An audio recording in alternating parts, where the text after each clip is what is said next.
اب جو وصیت ہے وہ صرف ون تھرڈ مال میں سے کی جائے گی، باقی مال جو ہے وہ اللہ تعالیٰ کے بتائے ہوئے طریقے کے مطابق وارثوں میں تقسیم کیا جائے گا۔ اب جس شخص کے پاس وہ جس کو لگ رہا ہے کہ اب میری موت قریب ہے، تو اس چیز کا انتظار نہ کرے کہ میرے گھر والوں کو بلاؤ، میرے وارثوں کو بلاؤ، یا اب میں وصیت کروں گا، اس وقت اس کے پاس کوئی بھی موجود ہے، اگر تو مسلمان کوئی اویلیبل ہے، اس کو بلایا جا سکتا ہے، پاس ہی کوئی ہے، تو مسلمانوں میں سے دو لوگوں کے سامنے وصیت کی جائے گی۔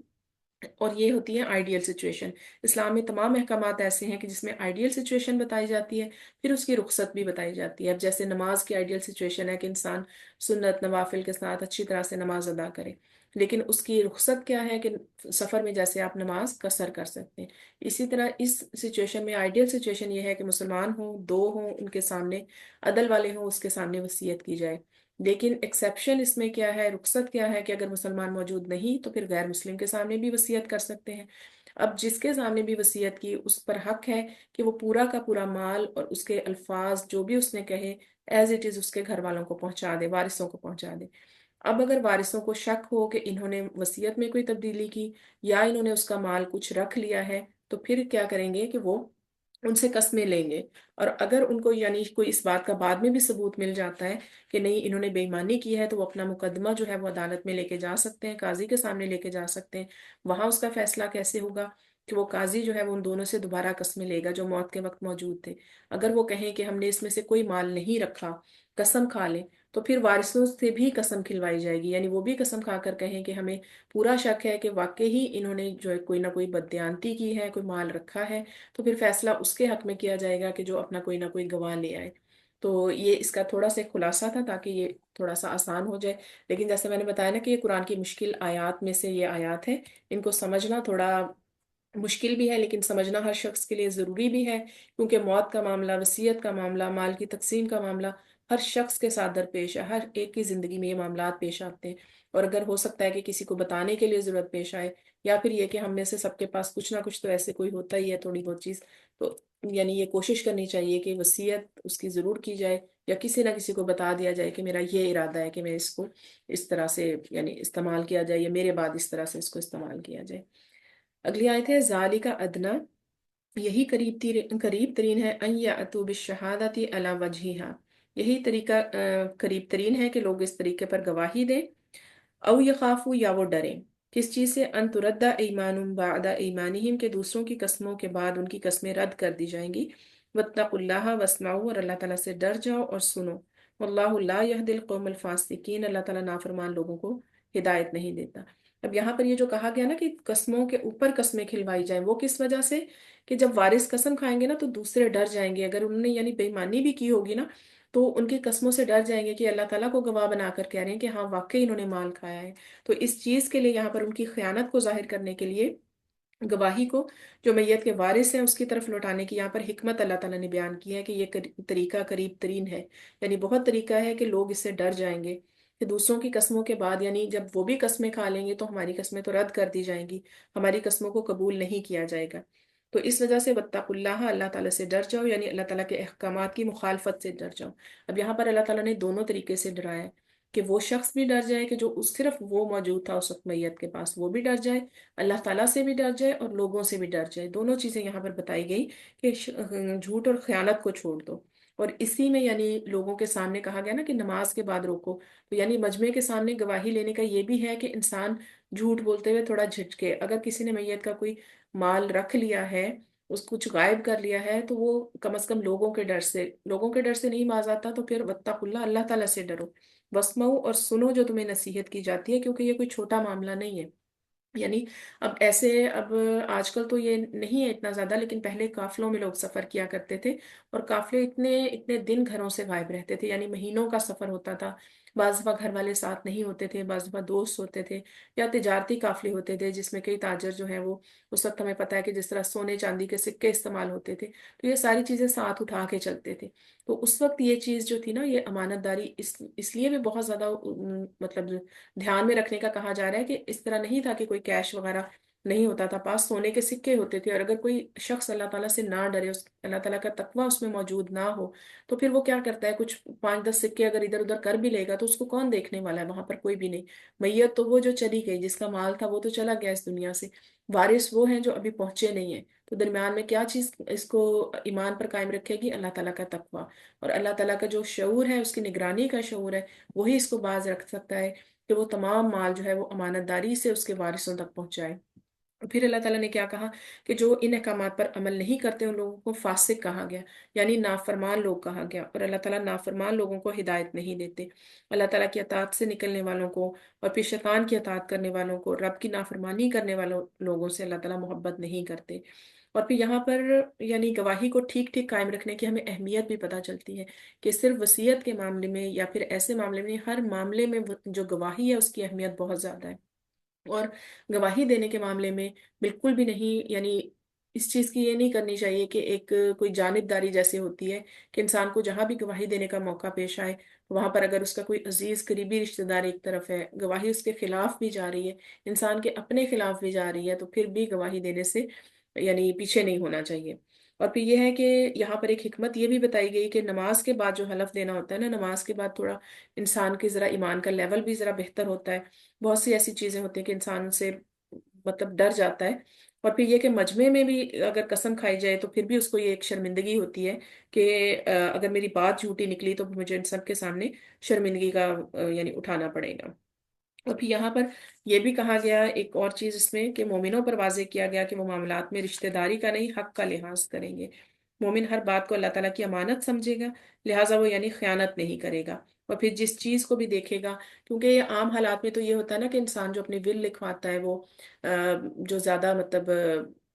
امیر یا آپ یہ کہہ لیں کہ مالدار لوگ بھی ہیں اور اس چیز کا شعور بھی ہے، تو وہ ہمیشہ اپنی ول لکھوا کے کسی سولسٹر وغیرہ کے پاس رکھ دیتے ہیں۔ لیکن اگر جس کے پاس کم یا زیادہ جتنا بھی مال ہے، تو یہ اللہ تعالیٰ کی طرف سے ایک اور آیت سے ہمیں پتہ چلتا ہے کہ متقین کے لیے اللہ تعالیٰ کی نصیحت ہے کہ وہ وصیت کر کے جائیں اپنے مال کی۔ اور پھر یہ ہے کہ یعنی زندگی میں تو اللہ تعالیٰ نے، جیسے ہم سورہ مائدہ میں پڑھ رہے ہیں نا، کہ بہت زیادہ احکامات ہیں کھانے پینے کے، ہر چیز کے، کہ زندگی جو ہے وہ اللہ تعالیٰ کی مرضی سے گزارو۔ اب ان آیات سے پتہ چل رہا ہے کہ جو مرنا ہے اس میں بھی اللہ تعالیٰ کی یعنی جو احکامات ہیں ان کو مد نظر رکھنا ہے۔ یہ نہیں کہ جو کھایا پیا، اچھا مال جو ہے وہ بہت زیادہ خرچ کر دیا کہ چلو مرنے کے بعد تو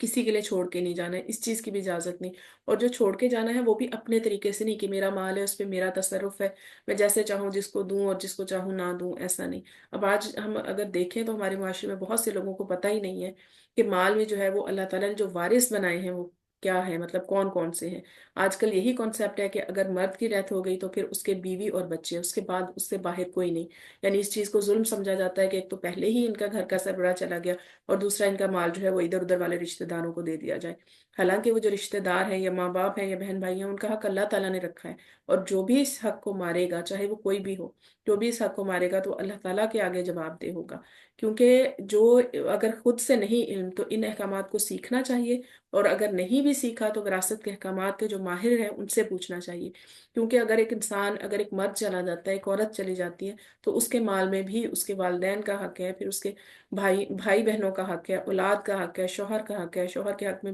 ان کے مال میں بیوی کا حق ہے، اور اللہ تعالیٰ نے اس کے حصے بھی مقرر کیے۔ تو کوئی بھی انسان یہ نہیں کر سکتا کہ وہ اللہ تعالیٰ کے مقرر کردہ حصوں کو بدل دے، کم یا زیادہ کر دے۔ جس کا مال ہے وہ بھی نہیں کر سکتا۔ اور ایک اور تصور یہاں پر میں اس کا بھی ذرا کلیئر کر دوں کہ جو آگ کرنے کا تصور ہے وہ اسلامی نہیں ہے۔ ہم ہر دوسرے دن اخباروں میں اشتہار دیکھتے ہیں کہ میں نے اپنی اولاد کو آگ کر دیا، جب اللہ تعالیٰ نے اس کا حکم نہیں دیا۔ اللہ تعالیٰ نے حصہ بتا دیا، بیٹے کے 2 حصوں کے برابر ہے، بیٹی کا 1 حصہ۔ تو انسان کون ہوتا ہے کہ وہ کیسے اپنی مرضی سے اپنی اولاد کو آگ کر سکتا ہے؟ یہ بالکل ایک غیر اسلامی تصور ہے جو کہ اتنا زیادہ ہمارے معاشرے میں ہے کہ چاہے اولاد نافرمان ہو، جو مرضی بھی کرتی ہو، وہ اللہ تعالیٰ کے آگے جواب دے، لیکن والد جو ہے یا والدہ جو ہے وہ اس چیز کا اس کے اوپر نہیں ہے کہ وہ اپنی اولاد کو آگ کر سکے۔ اللہ تعالیٰ نے جو مطلب حق مقرر کیے ہیں وارثوں کے، اس میں بہت بڑی حکمت ہے۔ اگر ہم دیکھیں نا کہ اگر بہت سی لڑائیاں یا اس طرح کی جو چیزیں ہوتی ہیں نا، وہ اس وجہ سے بھی وجود میں آتی ہیں کہ بعض دفعہ والدین وصیت کرتے ہوئے بھی زیادتی کر دیتے ہیں کہ ایک بچہ چلو یہ چھوٹا ہے، چلو یہ لاڈلا ہے، یا یہ کام نہیں کر رہا، یا کوئی بھی ایسی ریزن ہوتی ہے، کسی ایک کو زیادہ دے دیا، کسی ایک کو کم دے دیا۔ تو اس چیز سے بھی جو ہے نا وہ اس طرح کی دشمنیاں وجود میں آتی ہیں، کیونکہ جب جس کی حق تلفی ہوتی ہے نا، پھر اس کے دل میں ضرور دشمنی یا اس طرح کے جذبات آ جاتے ہیں۔ اگر خود جو ہے اپنی زندگی میں والد والدہ کسی کو اگر کوئی بچہ ان کا ایسا ہے کہ جس کو زیادہ مدد کی ضرورت ہے، مالی مدد کی ضرورت ہے، اس کو اپنی زندگی میں کچھ دے دیتے ہیں، اس میں کوئی حرج نہیں۔ لیکن وصیت جب کی جاتی ہے تو اس میں پھر کسی کے ساتھ زیادتی کرنا جائز نہیں ہے۔ اور پھر ایک اور چیز ہے کہ وصیت جو ہے نا وہ ترکے میں سے کی جاتی ہے۔ یہ چیز بہت زیادہ سمجھنے کی ضرورت ہے کہ جو وراثت ہوتی ہے، جو ایک مال چھوڑا جاتا ہے، اس میں وصیت کی جاتی ہے۔ جیسے یہ کہا جاتا ہے نا کہ اولاد، آج کل ہمارے معاشرے میں بہت زیادہ اولاد یہ کہنا شروع ہو جاتی ہے کہ اب تو انہوں نے اپنی ساری زندگی گزار لی، اب یہ کیوں نہیں حصے ڈال دیتے، اب یہ کیوں نہیں جو ہے وہ وراثت تقسیم کر دیتے۔ کیونکہ وراثت جو ہے وہ تقسیم ہوگی، مرنے کے بعد ہوگی، جیسے اللہ تعالیٰ نے بتایا ہے۔ اور پھر اگر کوئی ایکسٹرا یعنی 1/3 میں سے کوئی وصیت کرنا چاہتا ہے تو وہ کر دے۔ لیکن یہ کہ ہم نے بہت سے ایسے کیسز دیکھے ہیں کہ جو اولاد زبردستی جو ہے، یا پھر والدین اپنی زندگی میں اولاد کے نام اپنا گھر، اپنی مال و دولت سب چیز تقسیم کر دیتے ہیں۔ اس کے بعد وہی والدین جو ہے وہ محتاج ہوتے ہیں اولاد کے، اولاد انہی کو برداشت کرنا جو ہے وہ ایک بوجھ سمجھنا شروع ہو جاتی ہے کہ جن کا مال اب ان کے ہاتھ میں آ گیا، ان کو کھانا دینا، ان کو رکھنا جو ہے وہ ان کے لیے مصیبت لگنا شروع ہو جاتا ہے۔ اور پھر یہ ہے کہ کئی سمجھدار لوگ، یا پھر جو بھی کہنا چاہیے کہ زمانے کے رنگ دیکھ کر کئی لوگ ہوتے ہیں وہ کہتے ہیں کہ نہیں، اب ہم اگر ان کو دے دیں تو پھر ہم خود خالی ہاتھ رہ جائیں گے، اولاد کی طرف دیکھنا شروع ہو جائیں گے۔ تو یہاں پر ہمیں وراثت کا مطلب بھی سمجھنے کی ضرورت ہے کہ وراثت وہ مال ہے کہ جو اس انسان کے دنیا سے جانے کے بعد جو ہے وہ اولاد کے حصے میں یا وارثوں کے حصے میں آئے گا۔ کوئی انسان، ایون اولاد بھی اپنے والدین کو مجبور نہیں کر سکتی کہ ابھی جو ہے وہ اپنے مال مجھے دو۔ اگر وہ اپنی مرضی سے دیں تو ٹھیک ہے، مرنے کے بعد تو وارثوں کا ہو ہی جائے گا۔ جیسے ہمیں ایک حدیث سے بھی پتہ چلتا ہے کہ انسان ساری زندگی جو ہے وہ نہیں خرچ کرتا، اور جب مرنے کا موقع آتا ہے تو کہتا ہے کہ اب یہ مال فلاں کو دے دو، فلاں کو دے دو، اب تو فلاں کا ہو ہی چکا۔ اس سے یہ پتہ چلتا ہے کہ مرنے کے بعد ہی دوسروں کا ہوگا مال۔ اس کی زندگی میں جو ہے وہ انسان کا اپنا اس کا اختیار ہے، چاہے وہ اللہ تعالیٰ کے راستے میں خرچ کرے، چاہے وہ جو ہے وہ کنجوسی کرے، یا چاہے وہ